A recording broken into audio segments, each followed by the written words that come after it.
Some love in silence. Some spend a decade standing beside someone who never truly sees them. Tonight, the New York skyline was quieter than usual. The city lights shimmered against the dark sky, their reflections scattered across the river like 1,000 shattered crystals. Inside a small apartment on the 18th floor, Lillian Carter sat by the window, an open journal resting on her lap. Her pen glided lightly over the page.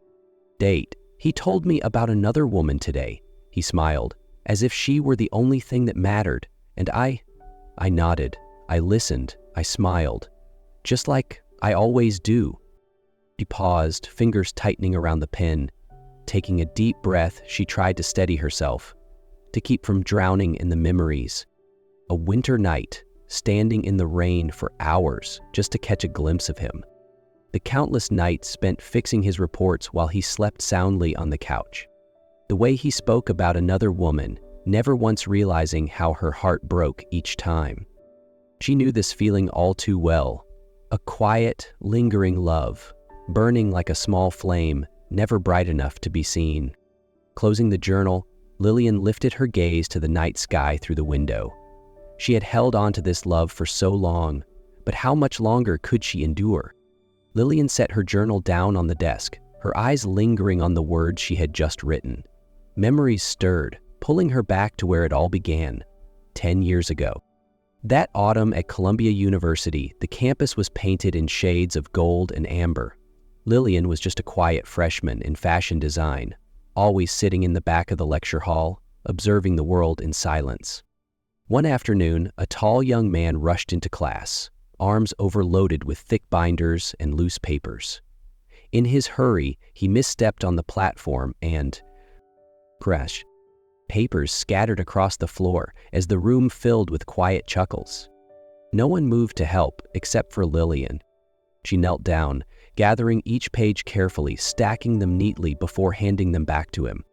"Thanks. What's your name?" he asked, scratching the back of his head, an awkward smile on his lips. Lillian. That was the first time she met Nathan Sullivan, a brilliant yet absent-minded sophomore majoring in finance. From that day on, he effortlessly pulled her into his world.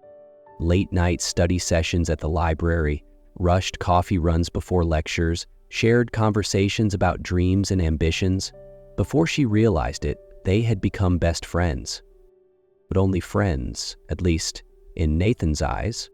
For Lillian, however, from the moment she picked up his fallen papers, her heart had no longer been her own.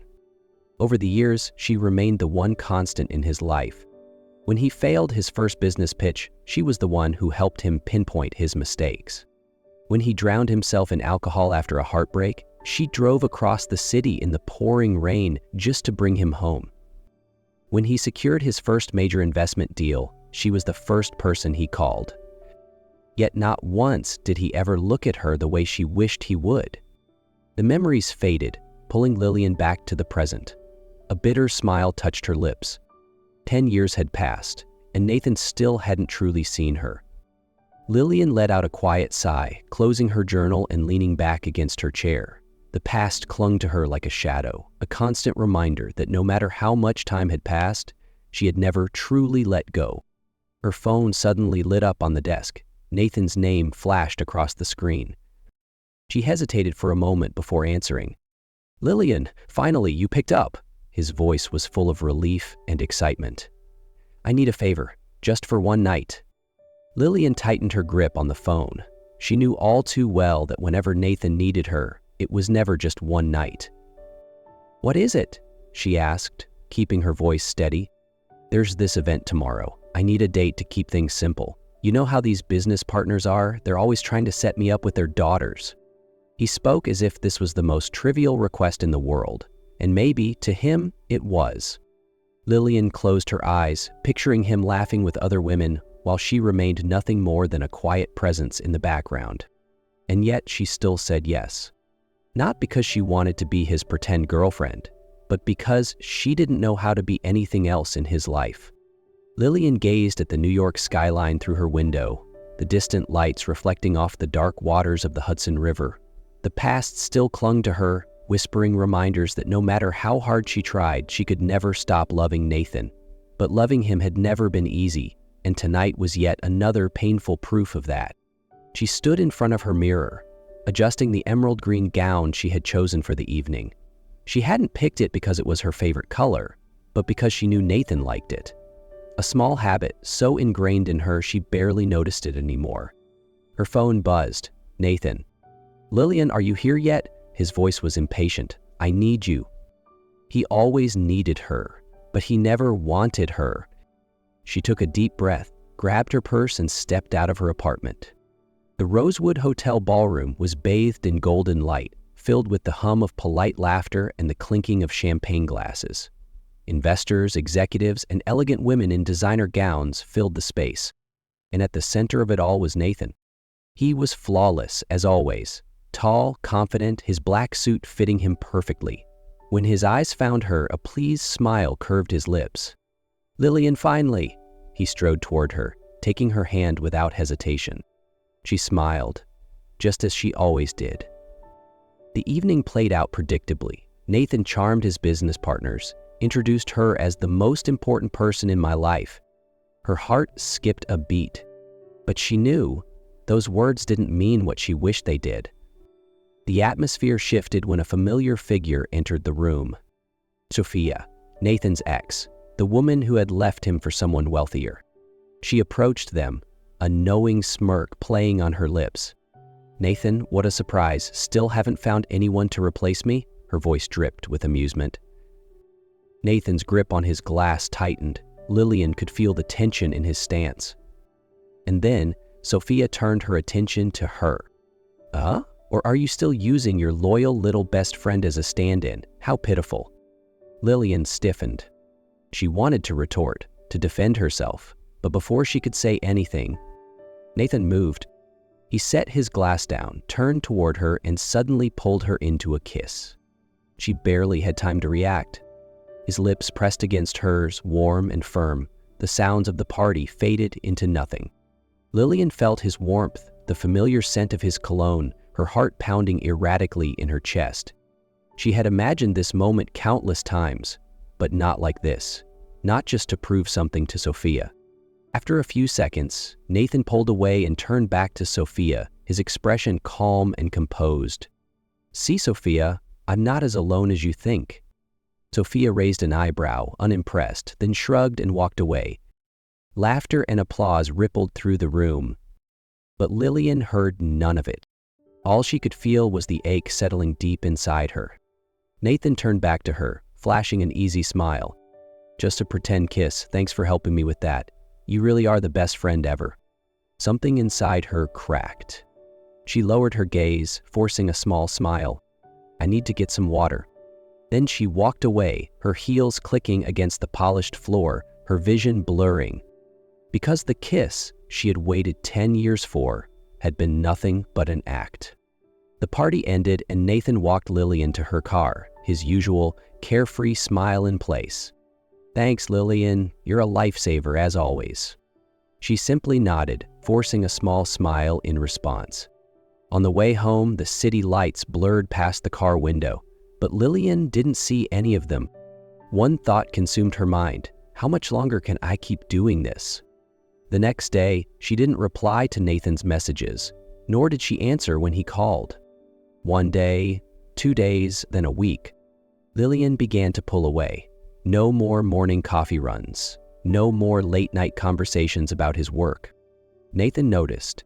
He texted, called, even stopped by her design studio, only to receive the same short response. "I'm busy." At first, he assumed she was just swamped with work, but then, during a business meeting, he spotted her across the room, laughing with a new colleague, Mark. Lillian tilted her head, smiling in a way Nathan had never really noticed before, or maybe he had just never paid attention. His chest tightened with something unfamiliar. After the meeting, he pulled her aside, his voice lower than usual. "Since when have you been close with Mark?" Lillian blinked, momentarily caught off guard. Then she let out a quiet chuckle. "He's just a friend, like you and me." Nathan froze. She held his gaze, steady and unwavering, then turned and walked away. For the first time, Nathan felt something he couldn't quite name. A strange emptiness. Nathan stood frozen in the hallway, watching as Lillian disappeared from view. Her words echoed in his mind. "He's just a friend, like you and me." A simple sentence, but it unsettled him in a way he couldn't understand. Why? He didn't know. He only knew that ever since she began pulling away, everything in his life had started to feel wrong. No more morning texts reminding him to grab coffee. No more late-night calls filled with conversations that seemed trivial but somehow mattered the most. No more someone who was always there, listening to every word he said, no matter how insignificant. Nathan noticed it, but he didn't act on it. He convinced himself she was just busy, that she needed space, that soon things would return to normal. But weeks passed, and the distance between them only grew wider. Then one day, a crisp white envelope sat neatly on his desk. Nathan picked it up, his pulse quickening when he saw the name Lillian Carter in the corner. Without thinking, he tore it open, scanning the familiar handwriting. "Nathan, for 10 years I have loved you in silence, but you never saw me. I once thought that just being by your side was enough, but I was wrong. I need to learn to love myself more than I love someone who will never see me. Paris is my fresh start. By the time you read this, I will be gone. I wish you happiness. Lillian." His fingers clenched the letter so tightly that the edges crumpled beneath his grip. Lillian was gone. He stood motionless, but inside, a storm raged. Paris. She had left. No more brief replies, no more silent hesitations, no more waiting for him to realize something he had failed to see. And for the first time in his life, Nathan felt real fear. Not the fear of losing a friend, but the fear that he had just lost the most important person in his life forever. Nathan sat frozen, the crumpled letter still clenched in his hands. Yet he couldn't bring himself to let it go. Lillian was gone. Not a fleeting distance, not a temporary silence he could brush off. She had left, permanently. A sharp ache twisted in his chest. A foreign sense of panic clouded his thoughts. For 10 years he had never once considered a life where Lillian wasn't by his side. She had always been there, listening, supporting, standing beside him through every important moment. And yet he had never stopped to ask himself, how much does she mean to me? Now what? Her apartment was empty. Her phone no longer rang when he called. Every trace of her in his life had disappeared. A wave of panic surged through Nathan. He pulled out his phone, dialing her number. "The number you are calling is currently unavailable." The automated response cut through the silence, and for the first time in his life, Nathan felt truly lost. He scrolled through old messages, fingers hovering over their past conversations. She had always been there, always responding instantly, but now all he was met with was silence. And in that moment, the realization struck him. He had lost her, and worse, perhaps, he had loved her all along without even knowing it. Nathan gripped his phone, but his fingers trembled slightly. The weight of realization crashed down on him, suffocating. He had been blind for too long, taking her presence for granted, never imagining a world where she wasn't by his side.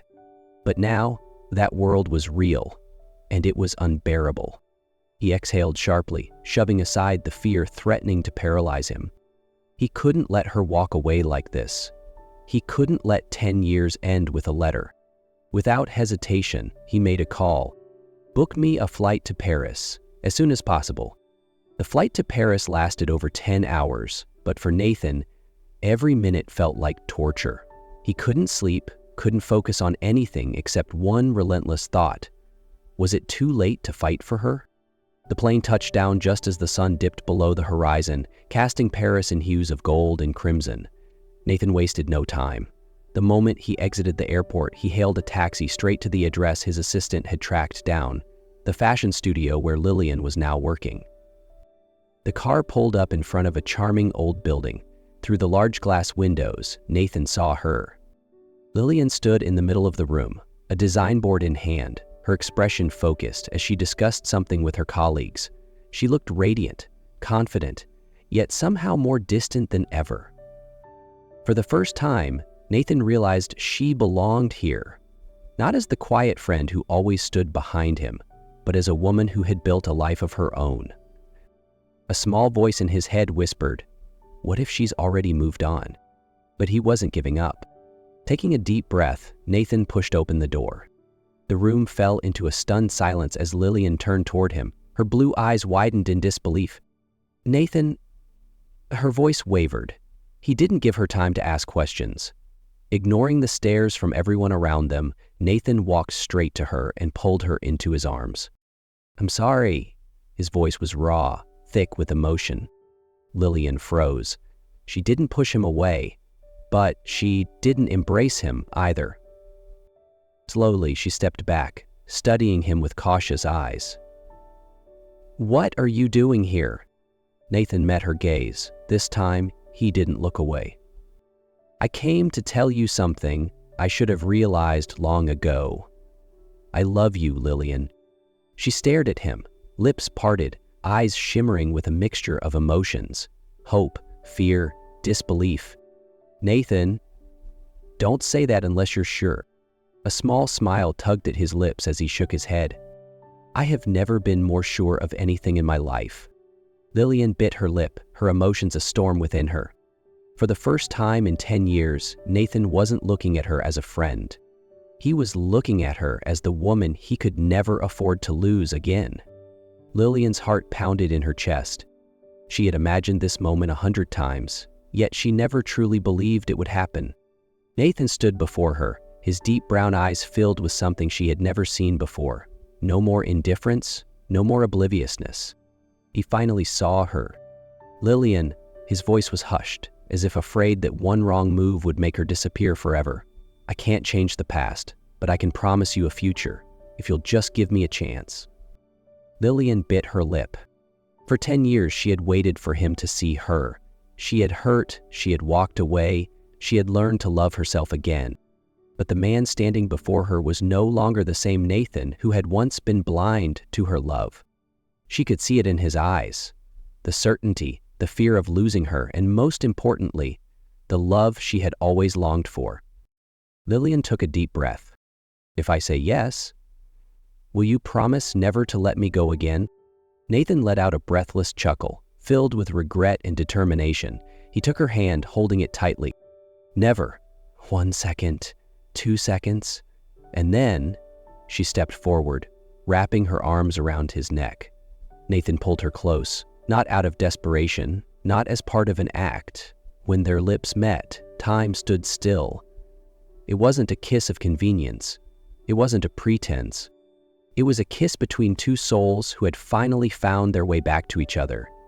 Paris glowed under the golden city lights, but to them, nothing in the world was more beautiful than this moment. No more distance, no more words left unsaid, only them, and a love that had finally come full circle. Date, 2025. Paris looks even more beautiful when I'm no longer alone. Lillian set her pen down, her fingers gently tracing the page. It had been a long time since she last wrote in her journal, but today she felt the need to capture this moment. She gazed out the window. The Parisian sky was crystal clear, the soft morning sunlight spilling over the narrow streets, painting the city in warm golden hues. Beside her, Nathan was still asleep, one arm unconsciously reaching out for her. Lillian smiled. It had been a year since the day he came to Paris to find her. At first, she hadn't allowed herself to believe his words. She was afraid it was just a fleeting impulse. But Nathan had proven otherwise. With patience, with the little things, with the choice to stay in Paris with her instead of returning to New York. And last night, on the rooftop of her design studio, under the glow of twinkling lights, he had knelt before her, holding a ring and the old journal she had once left behind in New York. "I was a fool for so many years, but now I know exactly what I want. Lillian Carter, will you marry me?" She had cried, but this time they were not tears of pain or regret. She had nodded. Now she flipped to the next page of her journal and wrote one more line. "Sometimes it takes years for two hearts to find each other, but when they do, it's forever."